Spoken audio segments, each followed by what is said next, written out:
नमस्कार। प्रादेशिक समाचार के साथ मैं मुग्धा तिवारी। पहले मुख्य समाचार। प्रधानमंत्री नरेंद्र मोदी ने कहा है कि बैंक जमाकर्ताओं में विश्वास पैदा करने के लिए सरकार ने जमा बीमा राशि की सीमा बढ़ाकर 5 लाख रुपए कर दी है। उपराष्ट्रपति एम वेंकैया नायडू ने क्षेत्रीय और स्थानीय भाषाओं को प्रशासनिक भाषा बनाने की आवश्यकता पर बल दिया है। केंद्र सरकार ने राज्यों से कहा है कि वे कोविड के मामलों पर पैनी नजर बनाए रखें और अधिक संक्रमण वाले इलाकों में कोविड पर नियंत्रण के लिए जिला स्तर पर कदम उठाएं। और अनुसूचित जाति और जनजाति के लोगों पर अत्याचार की स्थिति में सहायता के लिए केंद्र सरकार कल से एक राष्ट्रीय हेल्पलाइन शुरू करेगी। और समाचार से पहले एक जरूरी संदेश। देश कोविड टीकाकरण अभियान के अंतर्गत 150 करोड़ टीके लगाने की दिशा में निरंतर आगे बढ़ रहा है। कोरोना वायरस का नया वेरिएंट मिलने से चिंताएं बढ़ी हैं। इसे देखते हुए श्रोताओं से हमारी अपील है कि यथाशीघ्र दोनों टीके लगवाएं और अन्य लोगों को भी टीके लगवाने के लिए प्रेरित करें। और कृपया 3 सरल उपायों का पालन करें। मास्क पहनें, 2 गज की सुरक्षित दूरी बनाए रखें, हाथ और चेहरा साफ रखें। कोविड से संबंधित कोई भी जानकारी और मार्गदर्शन के लिए आप राष्ट्रीय हेल्पलाइन नंबर 011-2397-8046 और 1075 पर संपर्क करें। इसके अलावा राज्य हेल्पलाइन नंबर 104 डायल कर समस्या का त्वरित समाधान लिया जा सकता है। महिला और बाल विकास मंत्रालय की चाइल्ड हेल्पलाइन है 1098। वरिष्ठ नागरिकों के लिए हेल्पलाइन 14567। मनोवैज्ञानिक सहायता के लिए निमहांस का नंबर है 0804611007। आयुष कोविड परामर्श हेल्पलाइन नंबर है 14443 और MyGov WhatsApp help desk number 90131515 पर व्हाट्सएप मैसेज भेजकर टीके का प्रमाण पत्र यथाशीघ्र डाउनलोड किया जा सकता है। प्रधानमंत्री नरेंद्र मोदी ने कहा है कि गरीबों और मध्यम वर्ग के लाभ के लिए पिछले 7 वर्षों में वित्तीय प्रणाली का विस्तार किया गया है और कई सुधार लागू किए गए हैं। प्रधानमंत्री ने कहा कि सरकार समाज के विशेष वर्गों की अपेक्षा सभी वर्गों के लिए बैंकिंग प्रणाली में समानता लाने की इच्छुक है। नई दिल्ली में आज बैंक जमा राशि बीमा भुगतान कार्यक्रम में उन्होंने कहा कि सरकार ने हमेशा जमाकर्ताओं के हितों को प्राथमिकता दी है। आज देश के लिए, बैंकिंग सेक्टर के लिए और देश के करोड़ों बैंक अकाउंट होल्डर्स के लिए बहुत ही महत्वपूर्ण दिन है। बीते कुछ दिनों में 1 लाख से ज्यादा डिपोजिटर्स को बरसों से फंसा हुआ उनका पैसा उनके खाते में जमा हो गया है और ये राशि करीब करीब 1300 करोड़ रुपए से भी ज्यादा है। आज 3 लाख और ऐसे डिपोजिटर्स को बैंकों में फंसा उनका पैसा उनके खाते में जमा होने वाला है, पैसा उनको मिलने वाला है। श्री नरेंद्र मोदी ने कहा कि सरकार ने जमाकर्ताओं में विश्वास पैदा करने के लिए जमा बीमा राशि बढ़ाकर 5 लाख रुपए कर दी है। उन्होंने कहा कि यह वित्तीय प्रणाली में एक बहुत बड़ा सुधार है।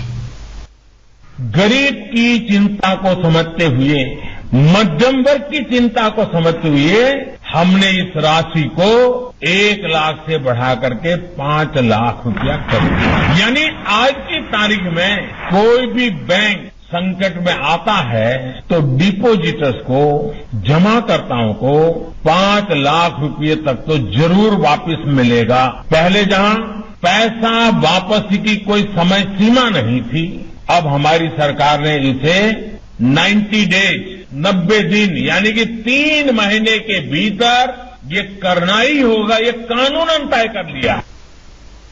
प्रधानमंत्री ने कहा कि सरकार का अंतिम उद्देश्य वित्तीय सशक्तिकरण करना और सामान्य व्यक्ति के हित में गतिशील सुधार कर इसे नई ऊंचाई तक पहुंचाना है। इस व्यवस्था से लगभग 98% लोगों के अकाउंट्स पूरी तरह से कवर हो चुके हैं, यानी 2% को ही थोड़ा थोड़ा रह जाएगा।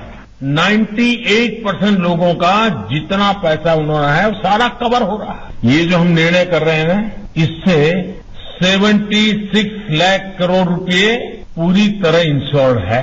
76 लाख करोड़ रुपया, इतना व्यापक सुरक्षा कवच तो विकसित देशों में भी नहीं है।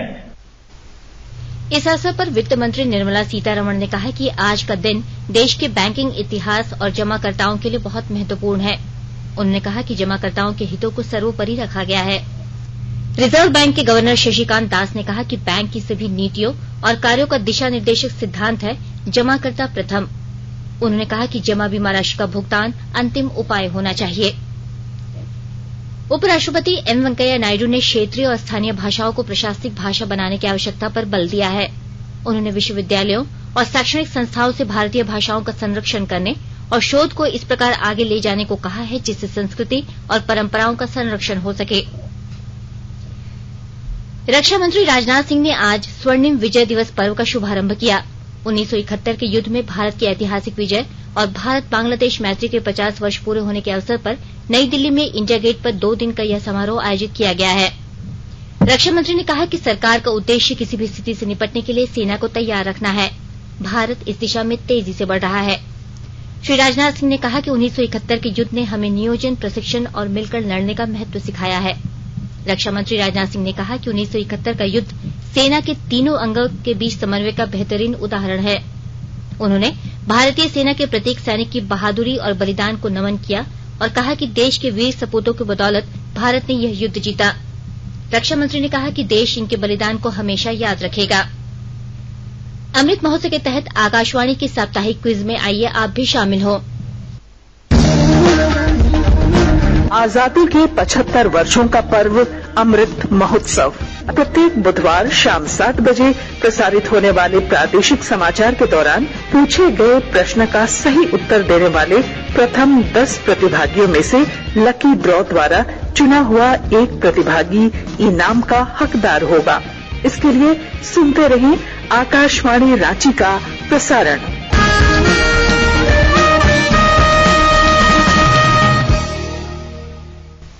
जागो ग्राहक जागो, जागो ग्राहक जागो।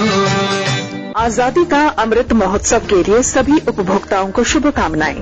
हॉलमार्क सोने की शुद्धता सुनिश्चित करता है। हमेशा हॉलमार्क वाले सोने के आभूषण खरीदें। उपभोक्ता किसी भी शिकायत के लिए कृपया राष्ट्रीय उपभोक्ता हेल्पलाइन टोल फ्री नंबर 14404 पर संपर्क करें। उपभोक्ता मामले विभाग भारत सरकार द्वारा जनहित में जारी। जानो अपने अधिकारों को, अपने हक पहचानो, बेईमानों को सबक सिखाओ, ग्राहक अब तो जागो। जागो ग्राहक जागो, जागो ग्राहक जागो। आकाशवाणी के ताजा तरीन समाचारों के लिए आप हमारी वेबसाइट newsonair.com पर लॉग ऑन कर सकते हैं। ताजा समाचार Twitter handle @AIR News Alerts और Facebook page all India radio news पर भी उपलब्ध है। आप प्रादेशिक समाचार एकांश के ट्विटर हैंडल @AIR News _ और फेसबुक, इंस्टाग्राम पेज तथा YouTube channel AIR news Ranchi पर भी हमारे बुलेटिन सुन सकते हैं। प्रादेशिक समाचार आप आकाशवाणी रांची से सुन रहे हैं और अब पेश है कोरोना से बचाव के कुछ संदेश।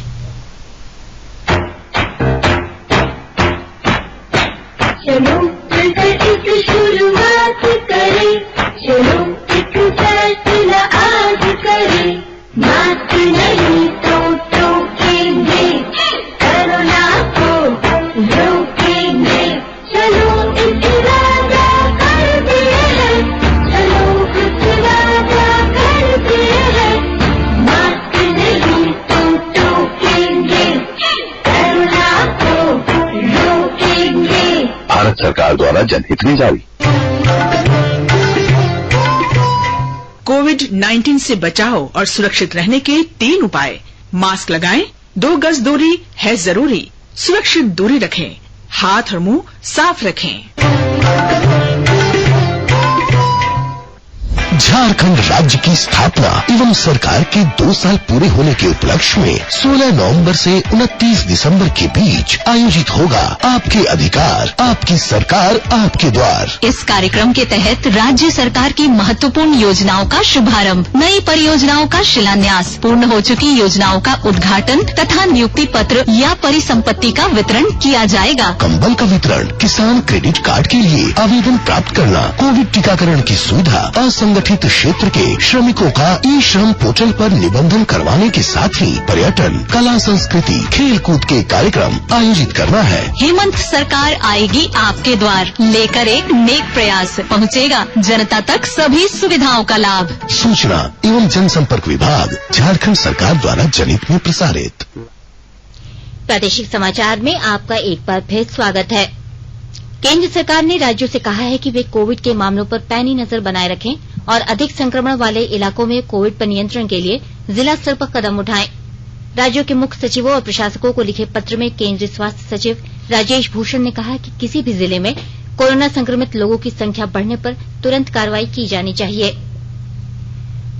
देश के वरिष्ठ वैज्ञानिक डॉक्टर बिस्वजीत बोडकोटोकी की टीम ने 2 घंटे में ही ओमिक्रॉन वेरिएंट का पता लगाने वाली किट तैयार की है।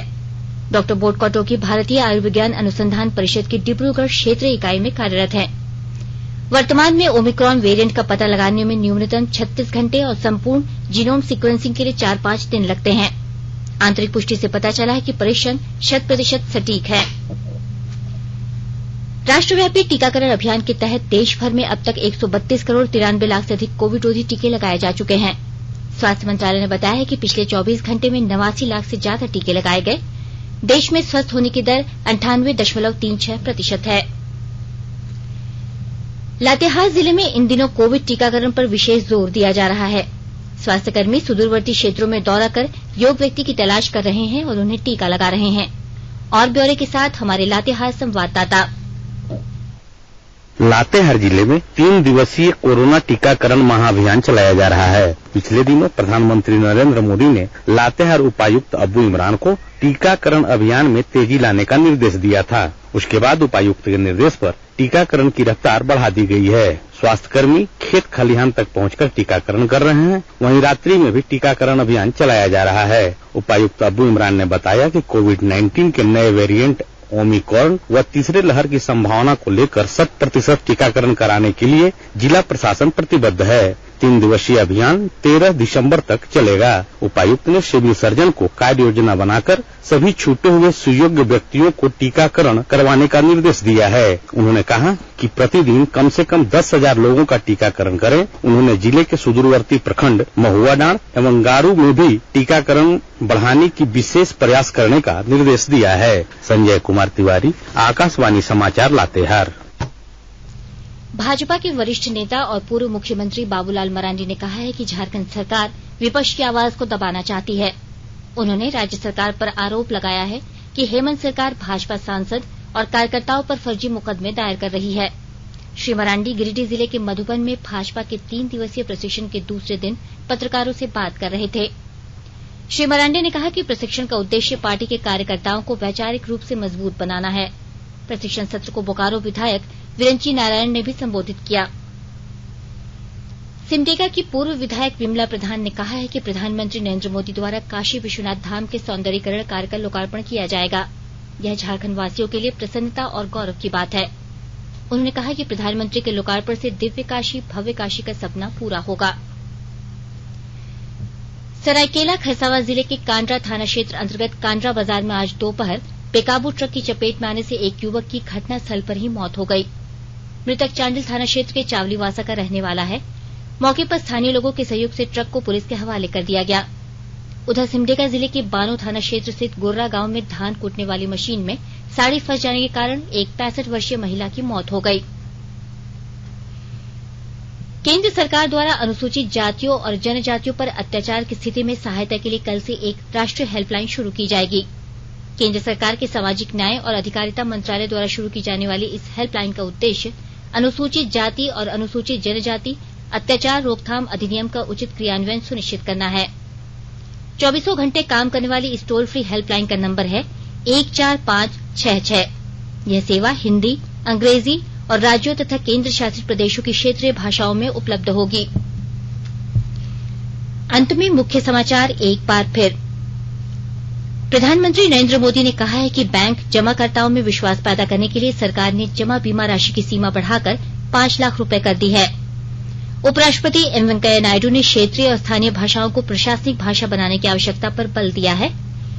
केंद्र सरकार ने राज्यों से कहा है कि वे कोविड के मामलों पर पैनी नजर बनाए रखें और अधिक संक्रमण वाले इलाकों में कोविड पर नियंत्रण के लिए जिला स्तर पर कदम उठाएं और अनुसूचित जाति और जनजाति के लोगों पर अत्याचार की स्थिति में सहायता के लिए केंद्र सरकार कल से एक राष्ट्रीय हेल्पलाइन शुरू करेगी। इसके साथ ही आकाशवाणी रांची से प्रादेशिक समाचार का ये बुलेटिन समाप्त हुआ। नमस्कार।